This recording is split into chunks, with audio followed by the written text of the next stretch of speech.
Всім привіт! Аускультація легень та серця – це навичка, яка необхідна в повсякденній діяльності як лікарям, так і медичним сестрам. І якщо перші вивчали її в університеті, то медичні сестри, особливо старшого покоління, ні. Настав час виправити цю несправедливість. У нас на каналі вже є відео про аускультацію дихальної системи. Сьогодні ж настала черга послухати наше сердечко. Та для початку важлива інформація. Переглянувши 20-хвилинне відео, ви навряд чи станете майстром аускультації. Тому ми не бачимо сенсу розглядати оці всі шуми, вади серця та аускультативні феномени. Адже є велика ймовірність, що до кінця відео ви їх забудете. Мета його інша – дати вам старт, дати початок, зробити перший крок, щоб ви почали слухати серце.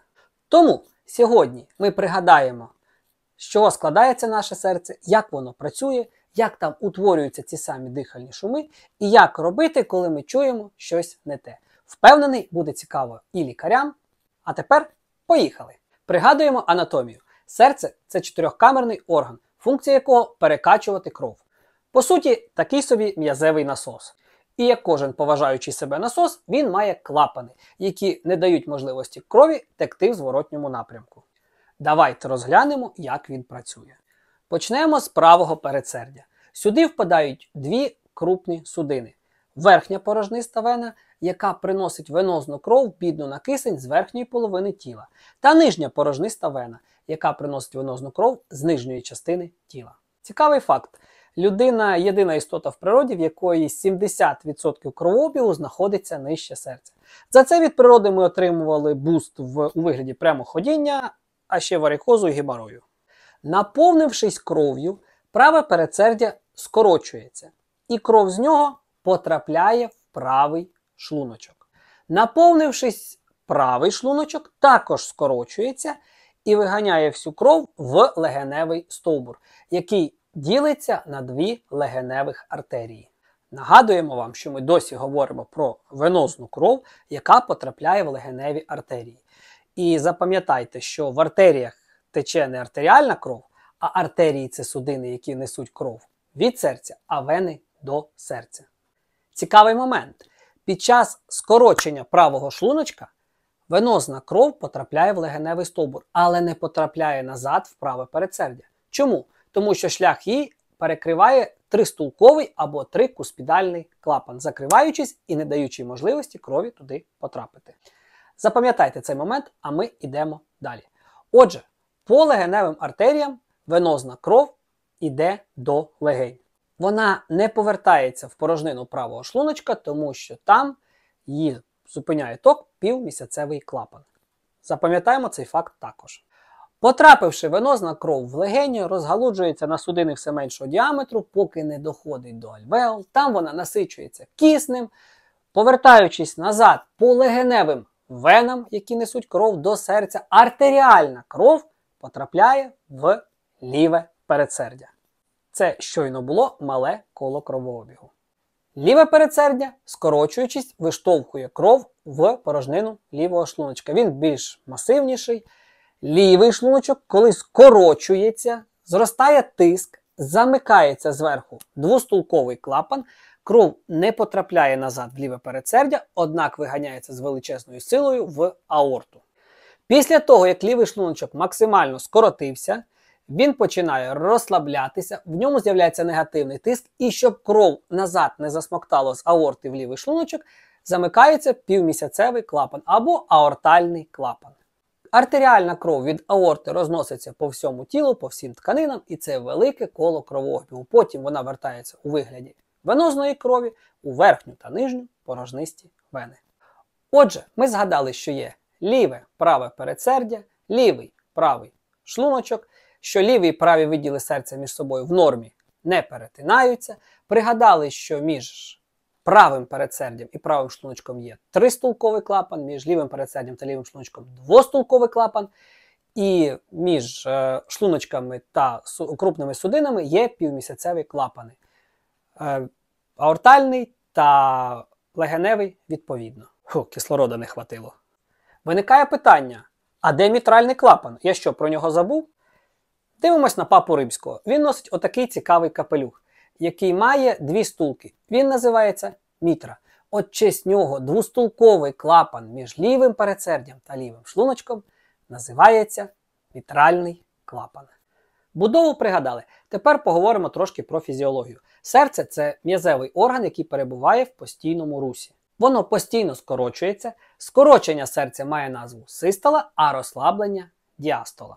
Серце іноді називають мотором. І дійсно, як кожен мотор, воно видає певні звуки. Чи ні?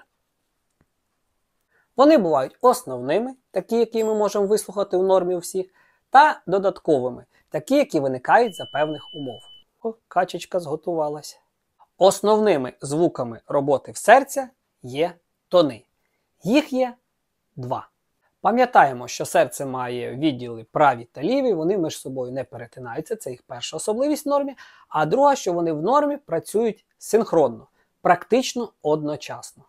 Отже, в момент, коли шлуночок наповнений і різко скорочується, у ньому різко зростає тиск і в лівому, і в правому шлуночку одночасно, в цей момент кров починає текти туди, де менший спротив. Варіанти є два – передсердя та крупна судина. Наприклад, у лівого шлуночка це аорта. Але на вході в ліве передсердя маємо клапан. Двостулковий, він же мітральний. Він під дією тиску замикається і кров туди потрапити не може, вона виганяється в аорту. В правому шлуночку по аналогії, тільки клапан там тристулковий і там легеневий стовбур. І оцей момент закриття двостулкового і тристулкового клапану і дає нам перший тон серця. Да, не тільки там є клапани, компонент, ще є м'язевий, судинний, передсердний, але ми сьогодні все спрощуємо до мінімуму. Отже, перший тон – це звук закриття передсердньо-шлуночкових клапанів. Його ще називають S1 або лаб. Його ми чуємо на початку систоли. Далі, після того, як вся кров потрапила в аорту та легеневий стовбур відповідно, тиск в них зростає, в шлуночках навпаки стає негативним. І щоб кров не засмоктало назад, закриваються півмісяцеві клапани. І оцей звук закриття півмісяцевих клапанів формує другий тон. Я це видержав. Він позначається як S2 або DAB. Він йде в кінці систоли і після нього починається діастола серця. І якщо по-простому, то серцеві тони, які ми чуємо, це почергове закриття передсердно-шлуночкових та шлуночково-судинних клапанів. Тепер цікава річ. В нормі ці тони, в залежності від локалізації, мають різну гучність. Наприклад, на верхівці серця, тобто знизу, краще вислуховується двостулковий або мітральний та тристулкові клапани. І там перший тон буде гучніше за другий. І навпаки, на основі серця, де легеневий та аортальний клапани, буде краще чутися другий тон. Іноді з першого разу не завжди вдається з'ясувати, який це тон, перший чи другий. Для цього є такий лайфхак. Під час аускультації поставте свою руку на сонну артерію і перший тон в нормі завжди збігається з пульсацією сонної артерії. Тепер, коли ми знаємо, звідки цей звук береться і взагалі як ці тони серця утворюються, переходимо безпосередньо до аускультації. На грудній клітці є певні точки, в яких найкраще чути той чи інший клапан, тому що від нього звук туди проводиться. Вашій увазі дві схеми аускультації. Перша більш традиційна. Її ми позначимо мнемограмою Мальта. Це послідовне вислуховування мітрального, аортального, легеневого та трикуспідального клапанів. А потім ще вислуховування в п'ятій точці, знову ж таки, аортального клапана, це називається Точкіна, Боткіна, Ерба. Точкіна, Боткіна, Ерба. Я це переписувати не буду. Точки вислуховування ви зараз бачите у себе на екрані. Це традиційна схема, яка викладається у наших закладах вищої освіти. Та вона має певні недоліки. По-перше, головка стетоскопу ходить туди-сюди і навхрест. По-друге, почергово міняється то верхівка серця, то основа, то верхівка, то основа. Саме такий порядок був придуманий тому, що клапани розміщені нібито в порядку частоти їх враження. Але, як з'ясувалось пізніше, все ж таки аортальний клапан вражається частіше, ніж мітральний. Пропонуємо вам більш спрощену і зрозумілу схему аускультації серця. Вітайте! Мітла. Маємо всього 4 точки. Перша точка М. Мітральний клапан. 5-те міжребер'я по середньо-ключичній лінії. Це верхівка серця. І тут ще один лайфхак. Як знайти 5-те міжребір'я? У нас між ручкою грудини та тілом є такий невеличкий горбик, він пальпується. Він називається кут Людовіка. Від цього горбика ми йдемо вправо або вліво, до нього кріпляться другі ребра. Спускаємось дещо вниз і потрапляємо в друге міжребір'я. Далі по міжребер'ям, 3, 4 доходимо до 5-го. Знаходимо середньоключичну лінію і тут ми слухаємо першу точку. Потім, після того як ми послухали, піднімаємось на одне міжребір'я вверх і по парастернальній лінії, та що біля грудини, вислуховуємо другу точку, вислуховуємо трикуспідальний клапан. Нагадую, що ми досі на верхівці серця, і тут перший тон гучніший за другий. Потім піднімаємось вище в друге міжребір'я по парастернальній лінії і слухаємо легеневий клапан. І 4-та точка аортальний клапан.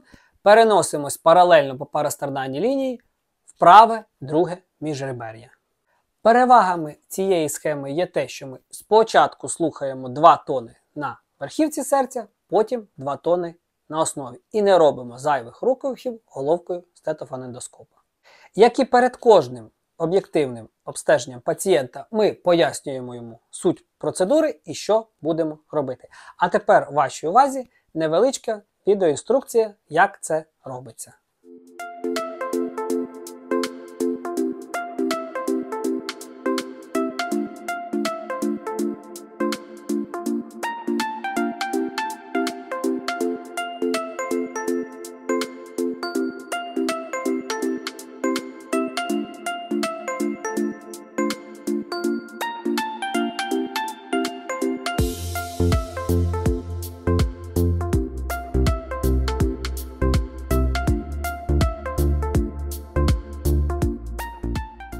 До речі, потренуватись вдома аускультації і послухати тони серця вам допоможе додаток Стетофон.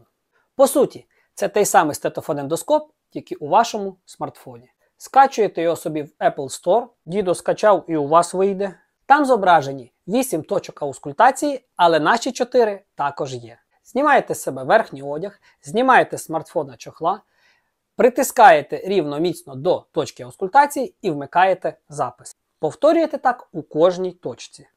На виході ви отримуєте запис мелодії вашого серця у кожній точці, розшифровку від штучного інтелекту тонів вашого серця, так ще й графічний запис, що є нічим іншим, як фонокардіографією. Слухати можна як серце, так і легені, а ще, якщо ви пацієнт і ваш лікар має цей самий додаток, ви можете йому відправляти запис ваших дихальних шумів або серцевих. Тільки попередньо погодьте це з ним, бо якщо ви в 2 часа ночі відправите йому свою серцеву музику, то він вам зразу діагноз поставить. Встановлюйте собі стетофон і почуйте, як працює ваше серце. Повертаємось до пропедевтики. Все, що ми говорили до цього, це було в нормі. А як щодо патології? Класифікація порушень тонів серця дуже громістка і складна. Не завжди клапани закриваються одночасно. Іноді вони роздвоюються, розщеплюються. Можуть послаблюватись, посилюватись, це називається акцент, і так далі. І тут я хочу повернутися до історії, адже цей метод дослідження пішов з тих часів, коли, по суті, інших більш точних методів не було. Як не було антибіотиків, інтервенційної хірургії, тому спеціалістам з аускультації серця було що послухати і, саме головне, було що почути. Зараз же і методи лікування трошки підтягнулись, і методи діагностики. Та ж таки ехокардіографія дає можливість не лише уявити, що той чи інший звук може означати, а навіть показати, в чому проблема. Тому сьогодні давайте розберемо такі грубі порушення, почувши які, одразу варто скеровувати пацієнта на дообстеження. І першим таким відхиленням буде ритм галопу. Як ми всі знаємо, серцеві тони є 2. С1 та С2, або лап-дап. Вони звучать отак. Та іноді з'являється третій рівноцінний тон. І робота серця нагадує звуки коня, який біжить галопом. Оці 3 тони. Звідси і назва ритм галопу. Стражесько називав цей ритм криком серця про допомогу. А тому, якщо ви під час аускультації замість 2 тонів чуєте 3, це ознака серцевої недостатності і привід терміново пацієнта скерувати за спеціалізованою допомогою. І друге, на що б хотіли звернути сьогодні вашу увагу, це серцеві шуми. Шуми чимось нагадують хрипи в легенях. Це додаткові звуки, відмінні від основних. Вони не обов'язково є. Вони не такі чіткі, але триваліші, ніж оці наші тони серця лап-дап. Основною причиною появи шумів у серці є завихрення крові. Тобто, наприклад, або поступлення її через вузький отвір, або зворотній тік крові і так далі. Іноді причиною шуму є зміна релогічних властивостей самої крові. Наприклад, при анемії кров стає менш в'язкою і по-іншому себе поводить. Класифікація шумів надзвичайно складна. Вони діляться на систолічні та діастолічні. Потім вони діляться на пансистолічні, мезодіастолічні, протодіастолічні і так далі. Ми не будемо їх сьогодні розбирати, тому що відео буде дуже довгим і є високий ризик, що ви його не додивитесь до кінця. Давайте краще зосередимось на 2 речах. На першій – почути цей шум, і на другому – це правильно обрати подальшу тактику. Давайте розробимо простий алгоритм, такий, який буде зручний медичним сестрам, лікарям загальної практики, як діяти, коли ми чуємо шум у серці. І чи не найбільш актуальним є вислуховування серцевих тонів саме у дітей? Серцеві тони бувають функціональні, або їх ще називають невинні, а також бувають органічними, які свідчать про ваду серця. А тому тримайте перше правило. Коли ми чуємо шум, поки не важливо який, і ми дивимося на дитину, вона виглядає здоровою, у неї гарний апетит, вона грається, гарно набирає вагу, то ймовірніше за все, що цей шум функціональний, доброякісний, або його ще називають невинний. І навпаки, якщо дитина бліда, в'яла, погано набирає вагу, і ми чуємо під час аускультації шум в серці, цю дитину варто терміново скерувати на спеціалізовану медичну допомогу. Важлива ремарка, коли дитинча мале кричить і в нього з'являється ціаноз навколо рота, це також нічого страшного, тому що там дуже багата венозна сітка. Боятись треба, коли ціаноз іде дифузний всього обличчя, кінцівок і всього іншого. Друге, на що важливо звернути увагу, це запитати у батьків, чи не мала дитина перед тим, як ми слухали, якоїсь фізичної активності. Там бігала, стрибала і все інше. Після цього також в серці може бути функціональний невинний шум. Третій важливий момент. У половини дітей з лихоманкою в серці буде функціональний шум. Пам'ятайте про це і передчасно не лякайте батьків міокардитом. Ми спостерігаємо за дитиною, і якщо вона одужала, просто через тиждень-два знову переслуховуємо її серце. Якщо стан погіршується, відповідно скеровуємо за спеціалізованою медичною допомогою.